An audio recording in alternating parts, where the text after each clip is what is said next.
রান্না আমি যেমনটাই পারি না কেন আমার রান্না করতে ভীষণই ভালো লাগে। এটা আমি অনেকবার বলেছি।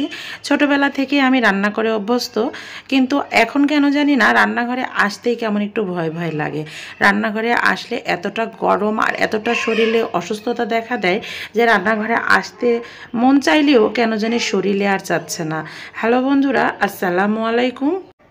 বরাবরই আমি আমার নিজের হাতের রান্নাটা খেতে পছন্দ করি না। আমার হাতের রান্নার চেয়ে আমার মনে হয় অন্য সবার হাতের রান্নাই মজা। বিশেষ করে আমার মা, আমার বড় আপা, এদের হাতের রান্না খেতে আমার কিন্তু খুব ভালো লাগে। আবার আমার হাতের রান্নাটাও নাকি তাদের কাছে ভালো লাগে। সত্যি কিনা অবশ্য বলতে পারবো না, তবে প্রতিটা গৃহিণীদেরই একই কথা, নিজের হাতের রান্না খেতে ভালো লাগে না।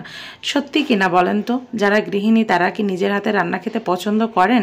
আমার তো মনে হয় রান্না করতে করতে এমন একটা সময় এসে যায় নিজের হাতের রান্না খেতেই আর ভালো লাগে না। যাই হোক, আমার হাতের রান্না বিশেষ করে আমার বাবা মা, আমার বড় আপা এবং আমার ভাগনা ভাগ্নি, আমার বোনের ছেলে মেয়ে, ওদের ভীষণই প্রিয়। তা আজকে আসবে আমার বোনের ছেলে এবং মেয়ে আমার হাতের একটা খাবার খাওয়ার জন্য। সেটা কি জানেন? সেটা হলো চটপটি। তাদের কাছে নাকি আমার হাতের চটপটিটাই নাকি বেস্ট চটপটি। সত্যিই কিনা বলতে পারবো না।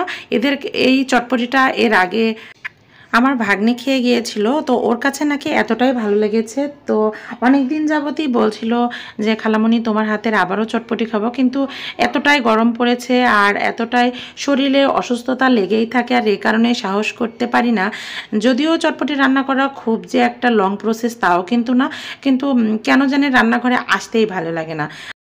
তো অনেক দিন হয়ে গেল, বাচ্চারা বলছিল, কিন্তু আমি কেন জানি না সাহস করে উঠতে পারছিলাম না। তো আজকে ফাইনালি ভাবলাম যে চটপটিটা রান্না করা যাক। তো রান্নাঘরে চলে আসলাম এবং এই চটপটিটা রান্না করছিলাম আমি। তো আমি চটপটিটা বিশেষ করে রান্না করি আমি আমার মতো, মনের মাধুরী মিশিয়ে। আমি কারো দিকে ফলো করে কিন্তু চটপটিটা রান্না করি না।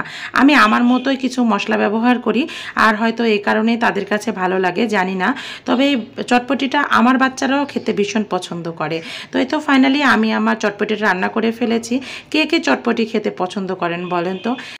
এই যে চটপটির সঙ্গে যে উপকরণগুলো দেখছেন সবগুলোই কিন্তু আমি নিজের হাতেই করেছি। বিশেষ করে আমার হাতের এই চটপটির সঙ্গে যে টকটা বানাই সেটা নাকি খেতে ভীষণই মজা হয়। সত্যি কি না জানি না, তবে হ্যাঁ, চটপটির সঙ্গে টকটা ভালো না হলে কিন্তু চটপটি খেতে মজা লাগে না। যাই হোক, কে কে চটপটি খেতে পছন্দ করেন অবশ্যই কমেন্টে জানাতে ভুলবেন না। তো আজকের মতো এ পর্যন্তই।